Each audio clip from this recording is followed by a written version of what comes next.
Écoutez, je suis très très heureux de vous retrouver ce matin, après 3 sabbats d'absence où j'étais ailleurs. Mes antennes de prédicateurs sont toujours en alerte, je dirais même mes antennes de chrétiens. Et je me suis retrouvé cette semaine devant plusieurs sujets intéressants, des sujets qui m'interpellaient par rapport à une actualité dramatique que vit actuellement notre société française, avec comme toile de fond ce Covid. Je voulais à tout prix ce matin et mercredi soir encore, je me demandais si je ne vais pas dans ce sens. Oui, répondre à la question de Madame Rossignol, la ministre de la Famille, qui, en voyant cette femme en larmes, qui va dénoncer son fils criminel, froidement criminel, à 14 ans, eh bien, cette femme qui s'est posé la question, mais où sont les pères? Où sont les hommes? Et Éric Zemmour, polémiste, comprend la question, mais semble-t-il, cette femme ne devrait pas se poser la question parce qu'elle représente, c'est pas moi qui le dis, cette branche féministe qui rejette la société traditionnelle trop patriarcale, où les pères incarnaient l'autorité, les interdits. J'ai grandi dans cette société, pas si mal quand même. Et j'ai inculqué mes enfants les principes de cette société dite patriarcale dont on veut à tout prix s'en débarrasser. Les hommes, plus besoin. Leur semence, oui, pas plus. On peut s'en défaire. Et bizarrement, par rapport à tout ce qui se passe au niveau de la violence des jeunes, certains chroniqueurs se demandent s'il ne faudrait pas revenir à la famille d'antan. Où sont les pères? Oh, j'aurais beaucoup de choses à dire avec la Bible, mais on va laisser ça au département de la famille. Et alors, je me suis branché sur un slogan de notre président, hier le 12 mars. Ce slogan a eu une année. Le président qui, dans ce slogan, coup de poing, choc, s'est engagé dans une phrase qui m'interpelle. Quoi qu'il en coûte. Quoi qu'il en coûte, la France mettra la santé avant l'économie. La France établira un fonds de solidarité indéfini qui payera, on verra bien. Quoi qu'il en coûte. Et là, ça vacille. Il n'y aura pas de 3e confinement, attendons, parce que cette épidémie flambe.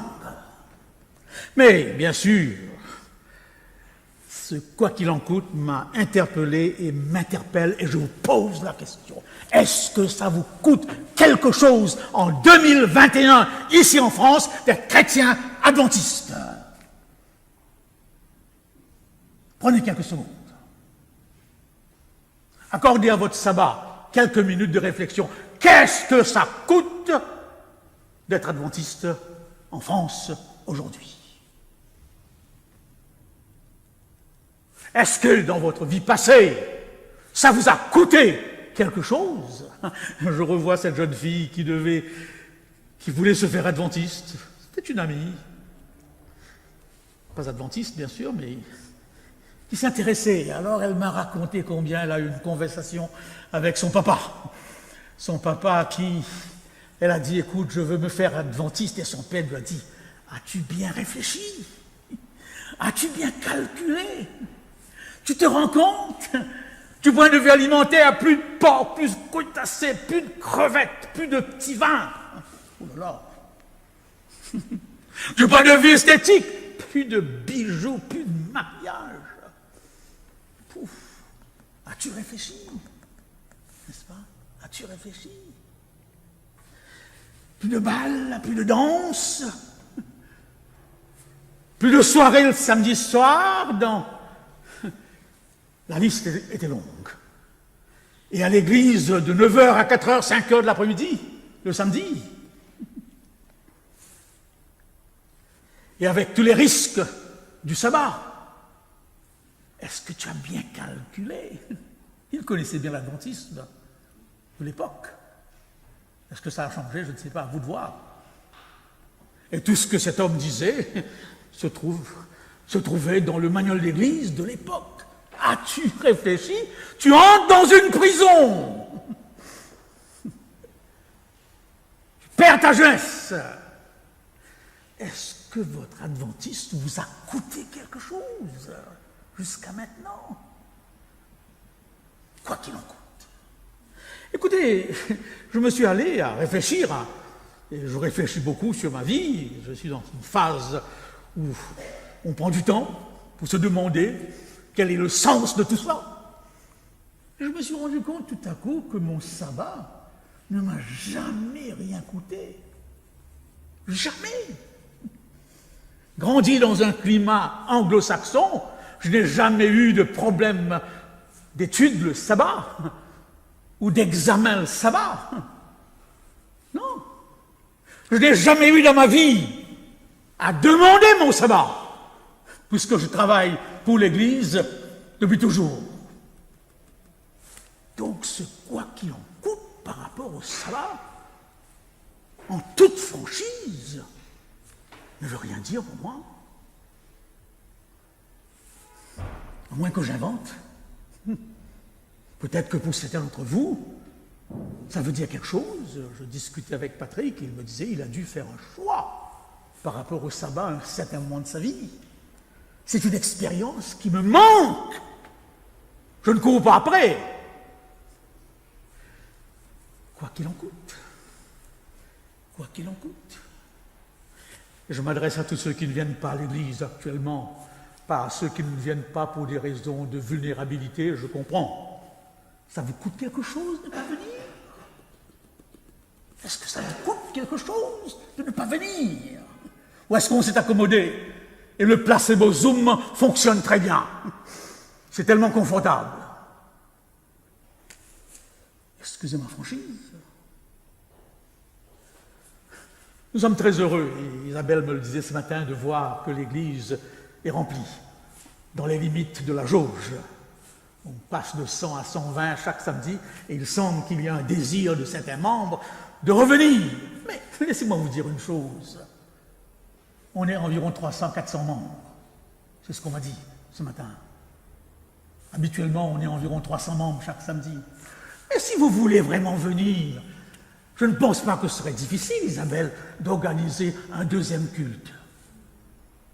Faites-le savoir. Dites au pasteur, à Patrick, nous voulons venir. Ok.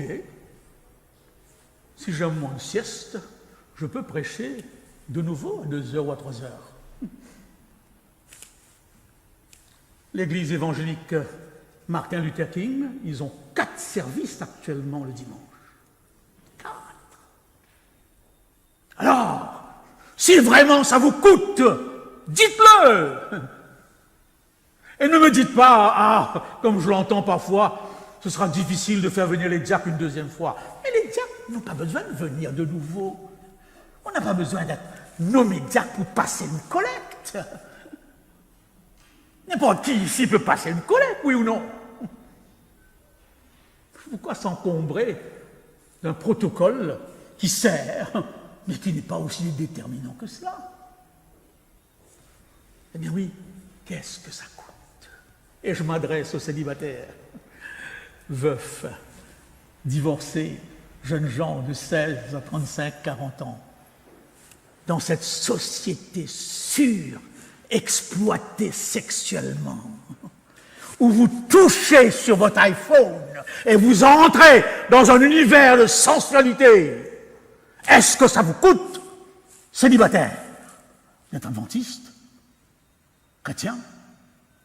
Dans ce contexte, j'invite tous les parents d'acheter ce livre que j'ai eu cette semaine, 101 questions que des jeunes chrétiens se posent sur la sexualité, le couple et l'amour. Vous le trouverez à la FNAC et vous pouvez commander par Amazon, c'est un pasteur adventiste qui écrit. Et s'il pose la question sans une question que des jeunes chrétiens se posent parce qu'il place son livre dans toutes les librairies, finalement, c'est sans une question que des jeunes chrétiens adventistes se posent. Parce que l'étude a été faite sur 1000 adventistes de 16 à 35 ans en Belgique, au Luxembourg et en Suisse, pas dans le Nord. Et là, David, tu as toutes les réponses à toutes les questions que tu as sur la sexualité. Et tu en as sans aucun doute. Je vous invite à l'acheter. Sans une question. La pornographie, l'homosexualité, les positions dans l'acte sexuel, tout. En mon temps, ça n'existait pas. Un tel document. Et j'invite les parents qui ont des ados de l'acheter. Environ 40%, suivant le sondage des jeunes, ne savent pas ce que l'Église dit sur la question. Et chers frères et sœurs, dans le cadre de quoi qu'il en coûte, eh bien oui, au-delà de 50% dans ce domaine, eh bien, l'Église est le miroir de la société. On s'y accommode. Quoi qu'il en coûte. Question. Et je me suis retrouvé tout à coup dans ma réflexion à finalement interroger Dieu. Est-ce que mon salut coûte quelque chose à Dieu? Est-ce que Dieu aussi se soumet à un quoi qu'il en coûte? Et je crois que c'est important de commencer là. Oui, est-ce que mon salut coûte quelque chose à Dieu? Je sais que vous avez la réponse immédiate, mais n'allez pas trop vite. N'allez pas trop vite. Pour que cette quoi qu'il en coûte à Dieu, il faut répondre à deux questions. La première question est la suivante. Est-ce que Dieu savait que l'homme et la femme pouvaient transgresser? Première question. Deuxième question.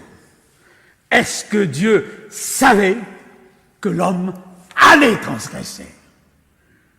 Si vous enlevez ces deux questions, eh bien, cette histoire biblique devient une histoire, un bluff, une mise en scène, un coup de théâtre, rien de plus.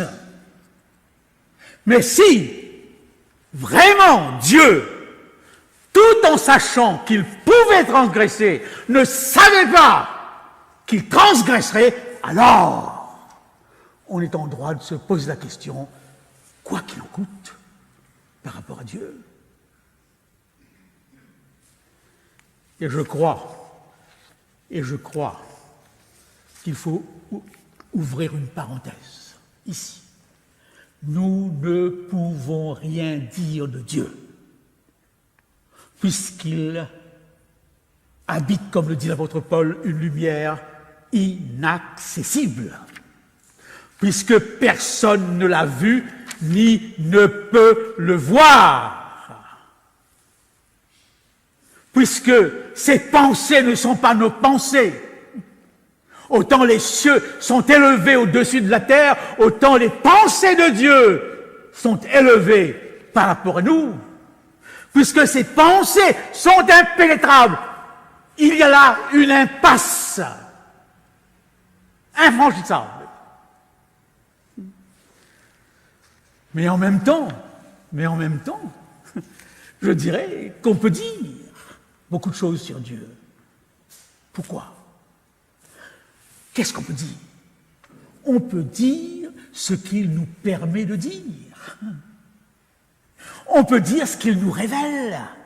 Et justement, dans sa parole, il se révèle. Et à partir de ce qu'il nous révèle, on peut se poser la question, est-ce que ça lui coûte quelque chose de nous sauver? Est-ce qu'il sait tout à l'avance? Est-ce qu'ils savaient qu'Adam et Ève allaient succomber? 3 approches. Dieu a la maîtrise de tout. Première approche. Omniscient, omniprésent, omnipotent, il sait tout dès le commencement. Et d'ailleurs, dans nos prières, nous disons, toi qui sais tout, ce que nous pensons, ce que nous allons faire, c'est faux. Il ne sait pas tout. Ça vous choque. Et je vais vous le démontrer. Et en disant qu'il ne sait pas tout, le récit biblique prend un sens. Eh bien oui, 2 histoires que vous connaissez. La première, c'est une histoire Osée, c'est l'histoire du prophète Osée, où pour la première fois où Dieu parle à ce prophète, Dieu lui dit, va prendre une femme de prostituée, va à Pigalle, trouve-toi une femme là. Et ce qui est encore plus choquant, eh bien oui, c'est que Osée va tout de suite, sans tergiverser. On a l'impression qu'il a déjà quelques là. C'est une drôle d'histoire. Les histoires bibliques nous bouleversent, nous débalancent. Comment comprendre une telle histoire? Va, prends une femme de prostituée et des enfants de prostitution. Prends la femme, prends ses enfants aussi. Comment comprendre? Je n'entre pas dans les détails, puisque vous avez sans aucun doute eu des sermons sur la question. Sans aucun doute, disent le commentateur, cette femme, Gomère, venait d'une famille où la prostitution était monnaie courante.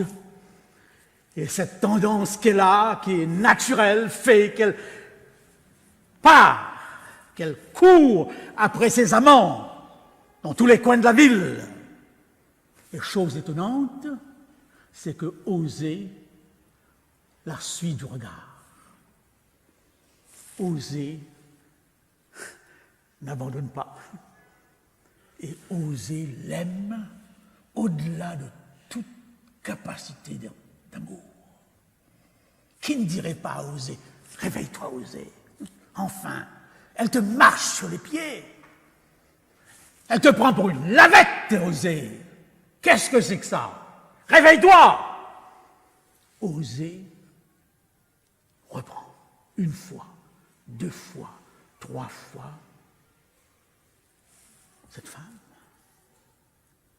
Et alors, nous avons la clé de l'histoire.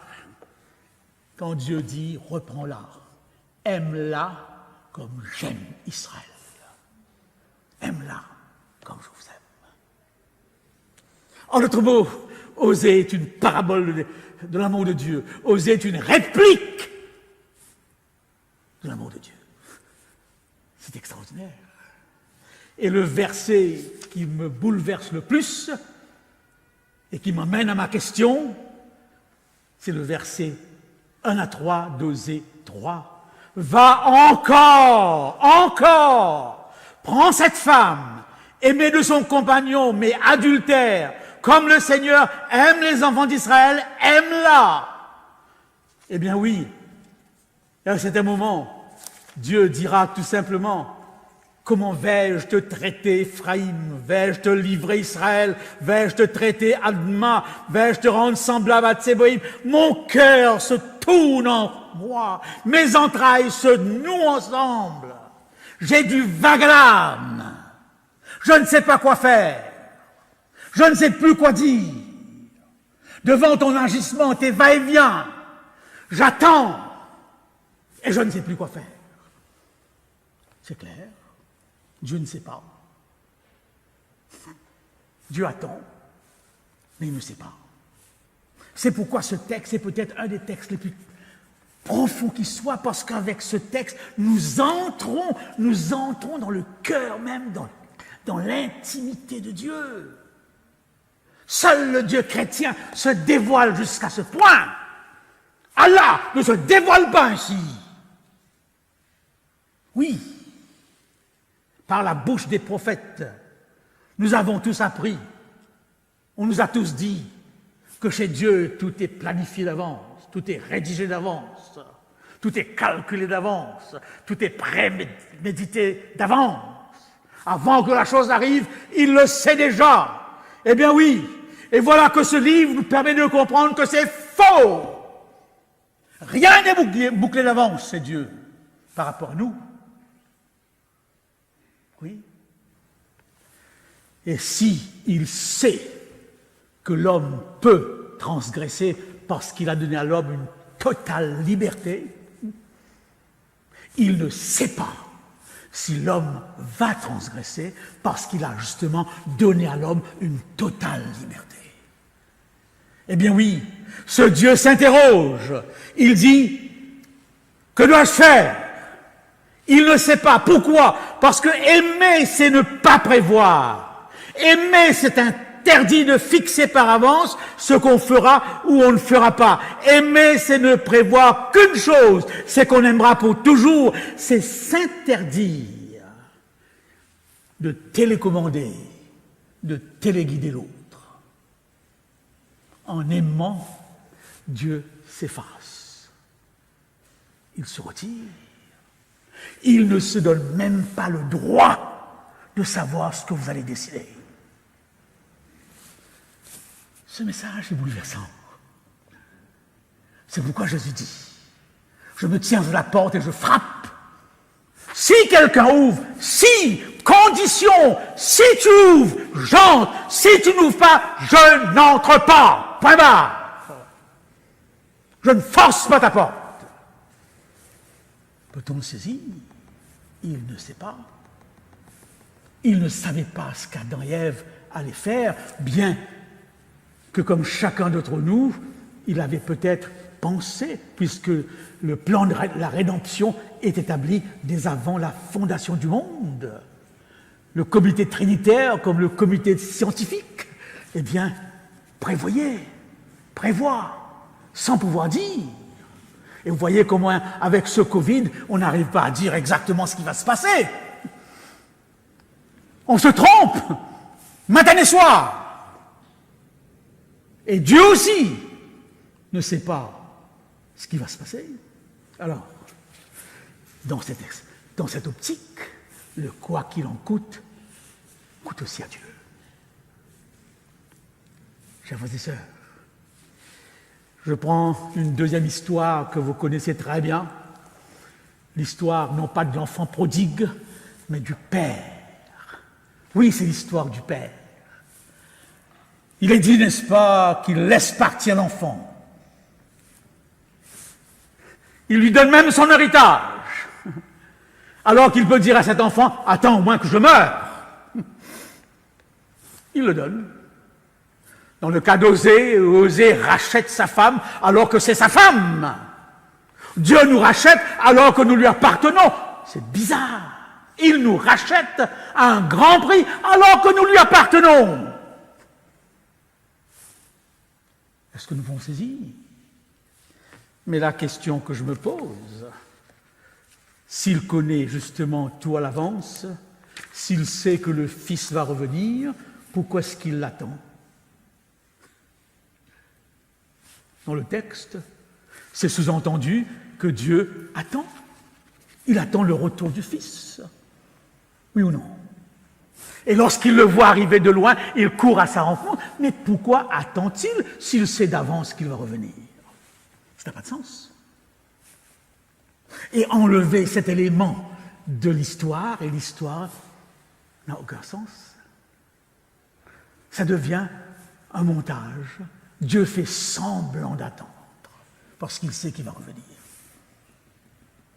Chers frères et sœurs, chers amis, quoi qu'il en coûte,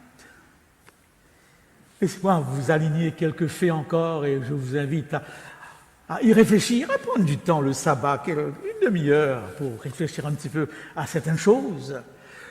Oui, dit Dieu à Samuel, en voyant Saül, futur roi d'Israël, voici l'homme dont je t'ai parlé, c'est lui qui régnera sur mon peuple, c'est l'homme de mon cœur. Formidable. Et Saül se détourne de Dieu. Et cette fois-ci, il est dit au verset 10 du chapitre 15, Dieu dit à Samuel, je me repens d'avoir établi Saül car il se détourne de moi. Bizarre. Est-ce qu'il ne savait pas que Saül allait se détourner?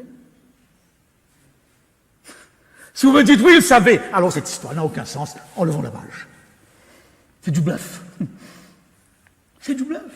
Non. Et Saül est irrité avec raison. Tu le choisis, maintenant tu l'enlèves. Toi le Dieu Tout-Puissant, toi le Dieu qui connaît tout. C'est que Dieu ne savait pas si Saül allait changer.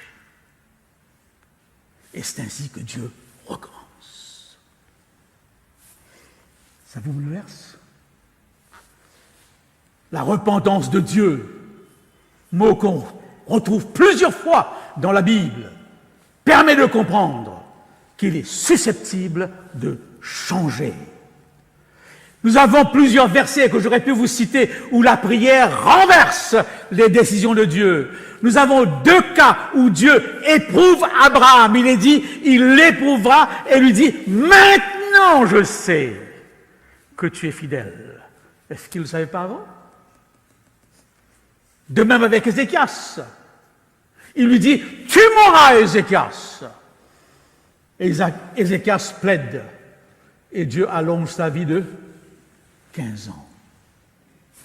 Comment comprendre? Eh bien oui, plusieurs versets où Dieu parle en termes de probabilité, en termes de conditions, où Dieu dit si, peut-être, il se peut que. Eh bien oui, si vous enlevez de ces textes leur sens propre, alors le quoi qu'il en coûte ne s'applique pas à Dieu. Est-ce que les décisions de l'homme, est-ce que Dieu connaît les décisions de l'homme? Non. Non. Et ici, je vais tout simplement faire un constat avec vous, parce que je ne pourrai pas vous l'expliquer. Je ne pourrai pas vous l'expliquer. Qu'est-ce que ça a coûté à Dieu? Premièrement, une modification de l'essence de la Trinité. Ne me demandez pas d'expliquer. Jésus le dit dans Philippiens. Il s'est dépouillé. Il a pris une forme de serviteur. Il est devenu comme un simple homme. Il a laissé sa gloire. En d'autres mots, l'incarnation et la démonstration que la Trinité a été modifiée à cause du péché. Et E.G. White dit ce que la Bible dit, que cette condition d'incarnation, Jésus va le garder dans toute l'éternité. En d'autres mots, la Trinité avec l'incarnation n'est pas ou n'est plus ce qu'elle était. Quel est l'impact? Qu'est-ce que ça signifie? Je ne peux pas le dire. Je ne sais pas. Mais je peux comprendre par analogie certaines choses. Quand le père Damien, missionnaire belge, se décide d'aller dans une communauté frappée par la lèpre et qu'il décide de donner sa vie à ces lépreux, le père Damien prend un risque. Et un jour, il découvre qu'il est lépreux. Et il va mourir défiguré par la lèpre. C'est un prêtre. Il n'a pas de femme, pas d'enfant. Mais une chose est certaine, cette lèpre, symbole de son sacrifice, modifie physiquement ce qu'il est dans sa relation avec les siens. Et je m'imagine ces femmes de soldats qui ont revu leur mari revenir totalement défigurés, impuissants, impotents. Beaucoup divorcent dans de telles situations. Et beaucoup de maris préfèrent être dans un hôpital militaire que de rentrer à la maison. Mais il y a des cas où ces femmes sont arrivées à aimer leur mari, un mari qu'ils ne reconnaissent même plus. Comment? Quel amour! L'analogie s'arrête là. Je veux seulement souligner, sans pouvoir l'expliquer, et ça m'embarrasse, que la Trinité est affecté par le péché. Jésus n'est plus ce qu'il était dans son incarnation, qu'il gardera pour l'éternité, quoi qu'il en coûte. Et je vais maintenant un peu plus loin, et c'est encore plus embarrassant. Pendant 2 jours, le vendredi et le samedi, il n'y a pas de Trinité. Avez-vous pensé? Jésus meurt le vendredi, il est dans le tombeau le samedi, et il n'y a plus 3, il n'y a plus que 2. Je ne peux pas comprendre ce que cela signifie par rapport à Dieu. L'essence divine est touchée. Voilà ce qu'il en coûte. Et je comprends Paul lorsqu'il dit « Qui peut comprendre? Qui peut mesurer? Qui peut comprendre? Qui peut mesurer l'amour de Dieu? Qui peut comprendre qu'il y a un moment où Dieu, dans son essence, n'est plus ce qu'il était parce que Jésus est mort? »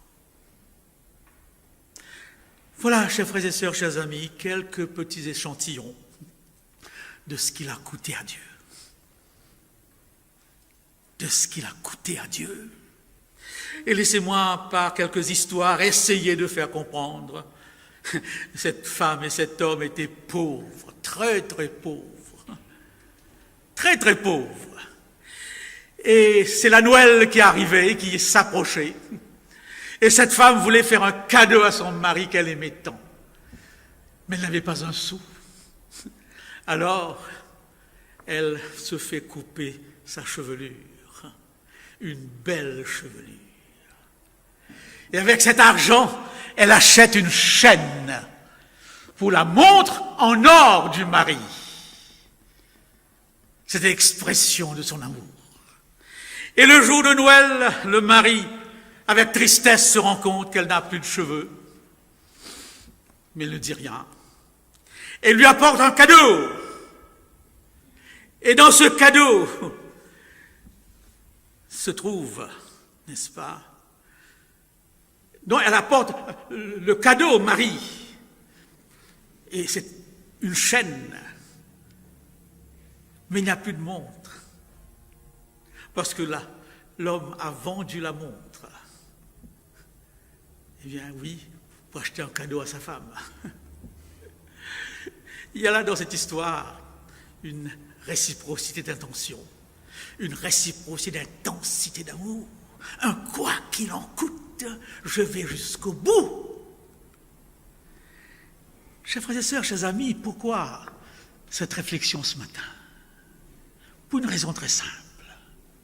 Une raison très simple. Je vais essayer j'ai écouté avec plaisir les commentaires du livre du généticien Axel Kahn, Le bien après tout. C'est un livre qui actuellement fait la une des journaux. Et à la question, Monsieur Kahn, quelle est votre définition du bien? Le généticien répond d'une manière très simple.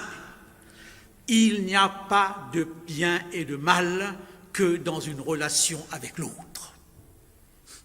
S'il n'y a pas un autre en face, le bien et le mal n'ont aucun sens. Oui. Le bien et le mal s'articulent dans la relation avec l'autre. Aimer Dieu de son cœur, aimer son prochain contre soi-même, c'est possible parce que justement, la transgression est en fonction de cette relation. Et vous comprenez combien belle est cette histoire de Joseph, qui dit à la femme de Potiphar qu'il induit dans l'adultère. Et Joseph aurait pu se laisser prendre et profiter, et comme tous ceux qui ont eu des relations intimes avec Diana, eh bien se faire une renommée. Coucher avec la femme du prince, ça vous augmente votre renommée dans la société actuelle. Parce que c'est pas n'importe qui, n'est-ce pas, Gino? Il faut le faire. Eh bien oui, Joseph aurait pu dire, mais quelle chance de dormir et de coucher avec cette femme. Mais Joseph dit ceci, comment puis-je faire cela et offenser mon maître? Un.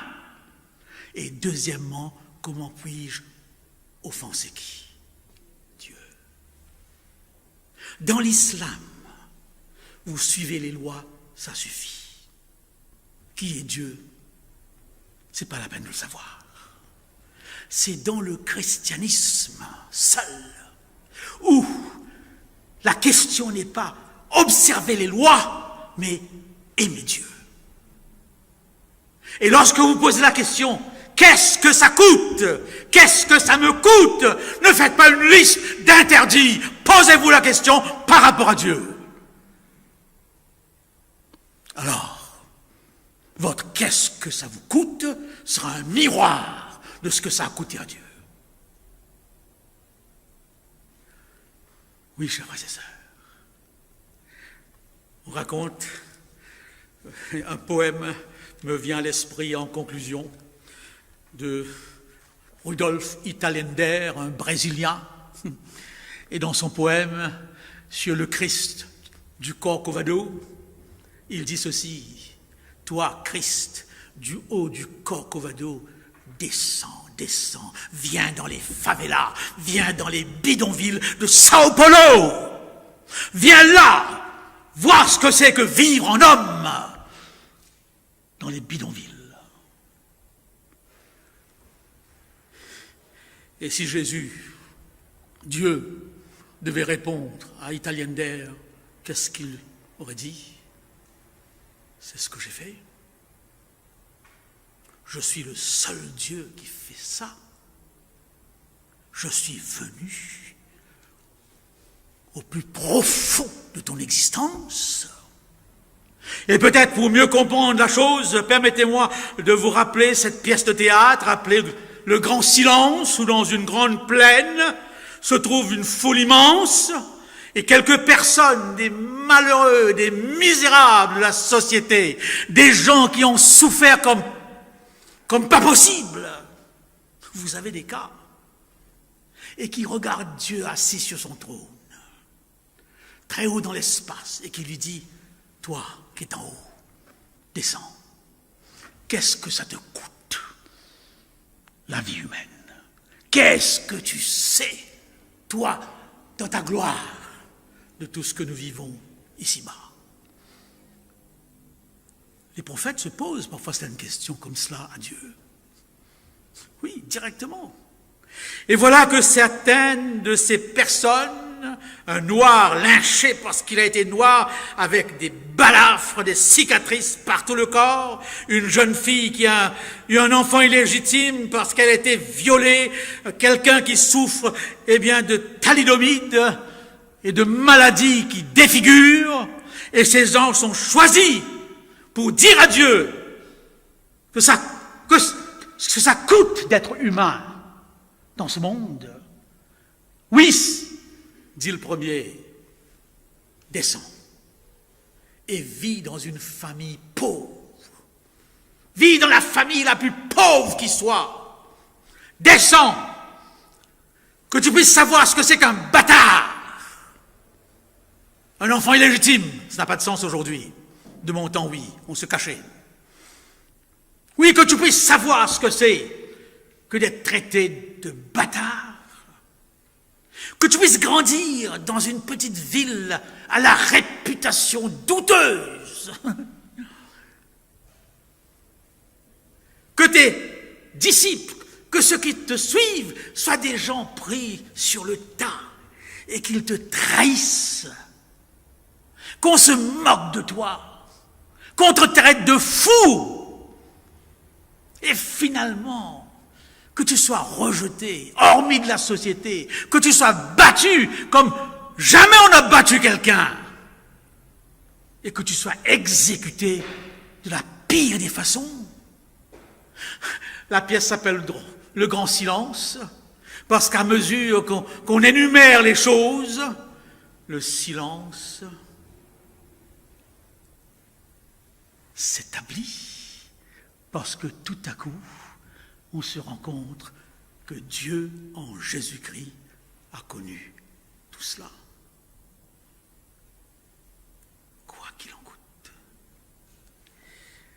Laissez-moi vous lire quelques passages d'un livre sur l'obéissance, quoi qu'il en coûte. Le livre est intitulé « Le prix de la grâce ». Et je vous inviterai, comme j'invite tous les parents à acheter ce livre sans une question, je vous inviterai d'acheter ce livre. Il est vendu chez les protestants comme chez les catholiques. Il est écrit par Dietrich Bonhoeffer, mort à 39 ans. Parce que cet homme, comme Martin Luther King, comme Jean-Baptiste, a osé dénoncer le nazisme, dénoncer le racisme. Il a été exécuté. Donc son livre a du poids. Et son livre s'adresse non pas à des adventistes, s'adresse aux luthériens de son temps, qui se sont accommodés au nazisme, qui ne sont pas révoltés lorsque les juifs protestants ont été sélectionnés. Et il demande à son Église de se révolter. Il l'a fait. Il a été exécuté. Il peut vous dire ce que ça coûte. Eh bien oui, il écrit un livre intitulé « Le prix de la grâce ». La grâce a bon marché est l'ennemi mortel de notre Église. Actuellement, dans notre combat, il y va de la grâce qui coûte. Il parle de son Église. Dans cette Église, le monde trouve à bon marché un voile pour couvrir ses péchés, péchés dont il ne se repent pas et dont, à plus forte raison, il ne désire pas se libérer. La grâce à bon marché, c'est la justification du péché et non point du pécheur. La grâce à bon marché, c'est la prédication du pardon sans repentance. C'est le baptême sans discipline ecclésiastique. C'est la Sainte Seine sans confession des péchés. C'est l'absolution sans confession personnelle. La grâce à bon marché, c'est la grâce qui ne s'accompagne pas de l'obéissance, la grâce sans la croix. La grâce, abstraction faite de Jésus-Christ vivant et condamné. Elle coûte parce qu'elle condamne le péché. Elle est grâce parce qu'elle justifie le pécheur. La grâce coûte cher d'abord parce qu'elle a coûté cher à Dieu, parce qu'elle a coûté à Dieu la vie de son Fils. Je t'aime d'un amour éternel, quoi qu'il en coûte. Pouvons-nous dire aussi ce matin, je t'aime, quoi qu'il en coûte.